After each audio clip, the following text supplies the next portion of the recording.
August brought us a tiny bit of news for what we can expect in Season 2 of House the Dragon in the form of some new set leaks. And one particular leak could be telling us an interesting story.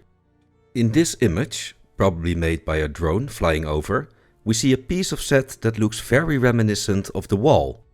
According to the source material, we aren't supposed to go this far north. So why are we going to the wall?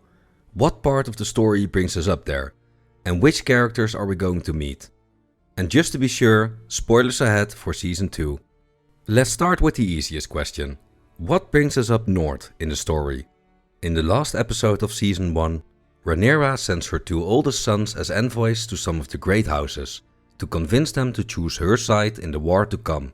Lucerys gets the easiest route and is sent to Storm's End. Jacaerys is sent to the Eyrie and Winterfell, to get the support of houses Arryn and Stark. So it seems logical that Jacaerys' storyline will bring us to the north. On to characters. Some of the more interesting characters we may get to meet are three members of House Manderly. Lord Desmond is the Lord of House Manderly, one of the strongest houses sworn to Winterfell. His son Mandrick was seen as the finest knight of the north during the Dance of the Dragons. Although it should be noted here that because of their belief in the old gods, most of the northern warriors are not allowed to, or don't want to, become knights. Mandrick's younger brother Torrhen plays an important role in the story as well. His role even gets exceedingly more important later on in the story, and even after the Dance of the Dragons. Going north might also give us a first glimpse of Lord Roderick Dustin, the Lord of Barrowton. Roderick, better known as Roddy the Ruin, is a ferocious warrior who leads the first part of the northern troops traveling south to fight in the war. But the most important character we will meet, and the entire reason that Jacaerys flies all this way north, is Cregan Stark, the Lord of Winterfell. Cregan is still a young man at the beginning of the Dance of the Dragons, close in age to Jacaerys. Jacaerys convinces him to join Rhaenyra's side in the civil war. To achieve this, Jacaerys reaches an agreement with Cregan called the Pact of Ice and Fire. It states that Jacaerys' firstborn daughter would marry Cregan's son Rickon. Aside from obtaining Lord Cregan's allegiance, he and Jacaerys are also said to have become fast friends. Which brings us to the reason for their trip to the wall.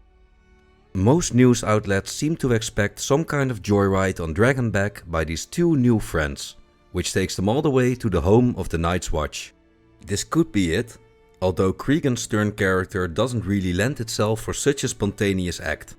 It could be that the two travel to the wall before Cregan commits himself to Rhaenyra's cause, either to intimidate the young Jacaerys in the freezing cold, or to show him the state of the Night's Watch after years of neglect by the Iron Throne.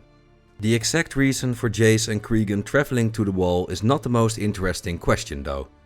It is more interesting to ask ourselves why the showrunners want the wall to be a location in House the Dragon so badly that they are willing to deviate from the source material for it to happen.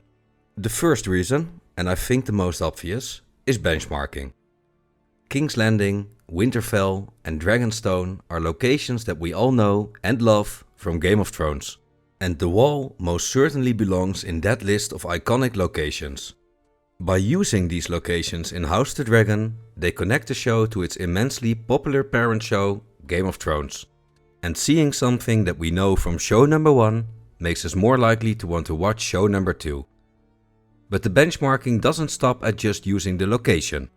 In Season 1, there are certain story elements that are tied to the overarching story of Game of Thrones as well. With the most important one being the conversation between Viserys and Rhaenyra about Aegon's dream.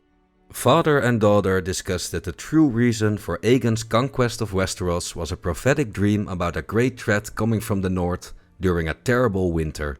And when this threat comes, a Targaryen has to sit the Iron Throne. This dream has absolutely no relevance in the story of House the Dragon, but it does tie the series to Game of Thrones' story, making us feel more connected to the story of House the Dragon despite the two series having a 170-year gap. Jacaerys and Cregan's visit to the wall is another opportunity to express this connection. I imagine Cregan will tell Jacaerys about the horrors that happened during the long night, while the two youngsters stand atop the wall and watch over the haunted forest. Ah, you're still here. If you liked the video, please leave a like and subscribe to the channel. I'm trying to get to 1000 subscribers before the end of the year, and your help with achieving that goal is very much appreciated.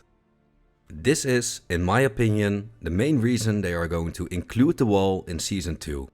But this little visit to the wall does give us a chance to see a very cool piece of lore play out in House the Dragon. Assuming that Jacaerys brings his dragon while going to the wall, that is. In the books, dragons simply refuse to cross the wall. Queen Alicent, wife to the old King Jacaerys, tried flying her dragon Silverwing over the wall 3 times during her visit north. But 3 times Silverwing refused. Even more, Silverwing apparently hated even being near the wall the entire time they were there. This troubled Alicent deeply, and we are still not certain why dragons will not fly over the wall or do not like to be in its presence. A theory states that it's because of some kind of magic built into the wall. The magic supposedly keeps the White Walkers north of it, but also makes it so that dragons can't cross it. I don't expect we will get the answer to that question shortly, but Season 2's visit to the wall does give us a cool opportunity to see how Vermax reacts to the massive and apparently magic wall of ice. One last thing that we should not rule out: the piece of the set that we see in the footage can just be Winterfell, densely covered in snow. House Stark's words are always right eventually. Winter is coming. And according to the book, winter is right around the corner at the time of the Civil War.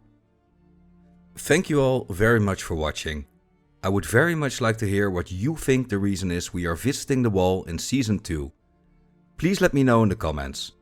If you liked the video, please subscribe to see more and leave a like for the algorithm. See you next time.